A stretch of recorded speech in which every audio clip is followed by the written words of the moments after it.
दोस्तों, महाभारत में द्रौपदी के चीरहरण की कहानी तो आप सभी जानते ही हैं। द्रौपदी 5 पांडवों की पत्नी थी, ये भी आप जानते ही होंगे। लेकिन यहाँ सोचने वाली बात यह है कि द्रौपदी 5 पांडवों से प्रेम कैसे करती थी? क्या पांचों पांडव के बीच द्रौपदी को लेकर कोई नियम था? इन सभी सवालों के जवाब जानेंगे हम अपनी आज की इस वीडियो में, इसलिए वीडियो को बिना स्किप किए अंत तक जरूर देखिएगा। और अगर आपने अब तक हमारे चैनल को सब्सक्राइब नहीं किया तो सब्सक्राइब करके बेल आइकन को प्रेस कर दीजिए ताकि हमारी आने वाली वीडियोस की नोटिफिकेशन आपको मिलती रहे।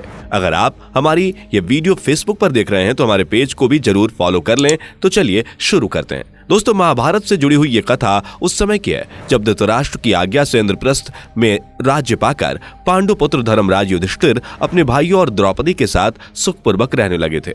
पांडवों की सेवा भाव से इंद्रप्रस्थ की प्रजा भी काफी प्रसन्नता पूर्वक अपना जीवन यापन कर रही थी। पर एक दिन अचानक जब सभी पांडव भाई राज्यसभा में बैठे थे, उस वक्त वहां नारद मुनि आते हैं। देवऋषि नारद को अपने सामने देखकर धर्मराज युधिष्ठिर सहित सभी पांडव भाई खड़े होकर हाथ जोड़कर उन्हें नमस्कार करते हैं और फिर युधिष्ठिर उन्हें अपना आसन बैठने के लिए दे देते हैं। नारद मुनि के आसन पर बैठने के बाद सभी पांडव भाई अपनी पूरी श्रद्धा से उनका आदर सत्कार करते हैं। पांडवों की सेवा भाव को देखकर देवऋषि नारद मन ही मन बहुत प्रसन्न होते हैं। तभी वहां द्रौपदी आती हैं और नारद मुनि का आशीर्वाद लेकर चली जाती हैं। द्रौपदी के जाने के बाद नारद मुनि पांडवों के भविष्य को लेकर चिंता जताते हुए धर्मराज युधिष्ठिर और अन्य पांडव भाइयों से कहते हैं कि द्रौपदी तुम 5 भाइयों की पत्नी है, इसलिए तुम लोगों को ऐसा नियम बना लेना चाहिए ताकि भविष्य में तुम्हारे बीच आपस में कोई झगड़ा ना हो, क्योंकि एक स्त्री को लेकर हुए झगड़े कई बार भाइयों की मौत का कारण बन जाते हैं। नारद मुनि की बात सुनकर पांडव सन्न रह जाते हैं और फिर थोड़ा रुककर धर्मराज युधिष्ठिर नारद मुनि से कहते हैं कि प्रभु, हम 5 भाइयों में आज तक कभी द्रौपदी को लेकर कोई मनमुटाव नहीं हुआ और मुझे पूरी उम्मीद है कि भविष्य में भी हमारे बीच कभी ऐसा कुछ नहीं होगा, इसलिए शायद हमें ऐसा कोई नियम बनाने की जरूरत नहीं है। तब नारद मुनि युधिष्ठिर को समझाते हुए कहते हैं कि मैं जानता हूं कि तुम 5 भाइयों में बहुत प्रेम है और इसमें कोई दो राय नहीं कि जितना प्रेम तुम भाइयों में है उतना प्रेम तीनों लोकों में अन्य किसी भाई में होगा।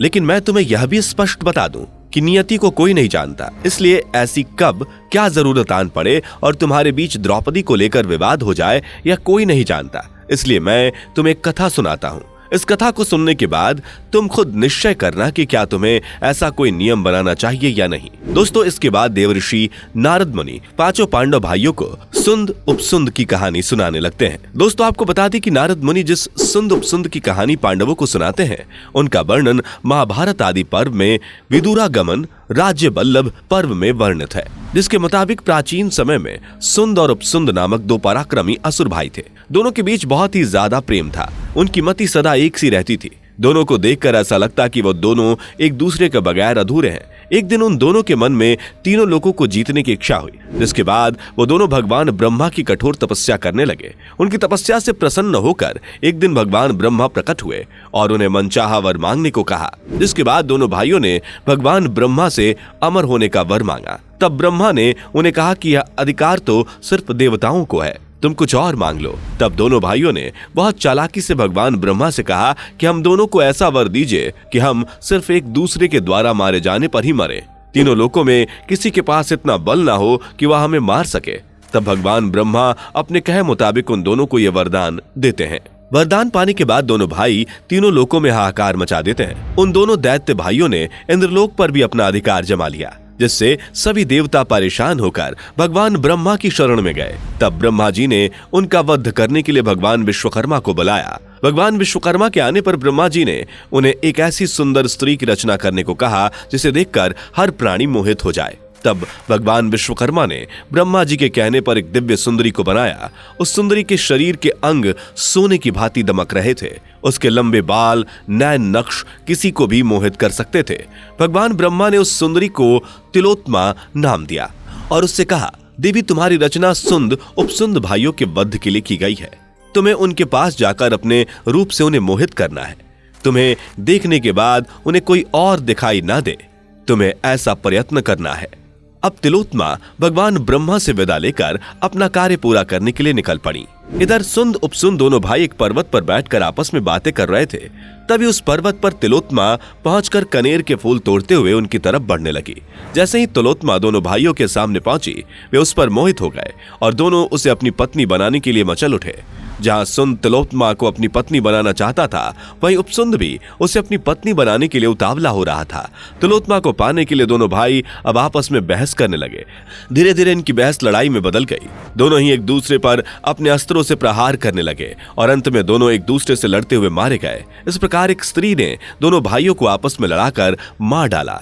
दोस्तों, अब नारद जी युधिष्ठिर से कहते हैं, प्रिय युधिष्ठिर, आप 5 भाई हैं और रानी द्रौपदी आप 5 भाइयों की पत्नी है। ऐसे में यह संभव है एक स्त्री आप भाइयों में युद्ध करा सकती है। इसलिए मैं तो आपको यही सलाह दूंगा कि आप लोग रानी द्रौपदी के साथ रहने का नियम बांध लें। जो इस नियम का उल्लंघन करे उसे 12 वर्ष का वनवास दंड स्वरूप दें, जिससे आप भाइयों में एक स्त्री की वजह से कभी लड़ाई नहीं होगी। दोस्तों, इतना कहने के बाद नारद जी वहां से चले गए। उनके जाने के बाद 5 पांडव उनकी सलाह को मानते हुए द्रौपदी के साथ रहने का नियम बना लेते हैं। द्रौपदी के साथ कैसे रहना, इसका नियम धर्मराज युधिष्ठिर बनाते हैं, जिसके मुताबिक द्रौपदी हर साल पांडवों में से किसी एक के साथ ही समय व्यतीत करेंगी। यानी द्रौपदी 1 साल तक केवल एक पांडव की पत्नी बनकर रहेंगी और साथ ही जिस समय द्रौपदी अपने कमरे में किसी एक पांडव के साथ होंगी, उस वक्त उनके कमरे में कोई और पांडव प्रवेश नहीं करेगा। यदि कोई पांडव गलती से भी इस नियम को तोड़ता है तो उसे सजा के तौर पर 12 वर्ष के लिए वन में जाकर ब्रह्मचर्य का पालन करते हुए बिताना होगा। पर दोस्तों, नियति का खेल कुछ और ही था। एक दिन अर्जुन ना चाहते हुए भी युधिष्ठिर के बनाए इस नियम को तोड़ देते हैं। दरअसल एक दिन की बात है, कुछ लुटेरों ने किसी ब्राह्मण की गाय लूट ली और उन्हें लेकर भागने लगे।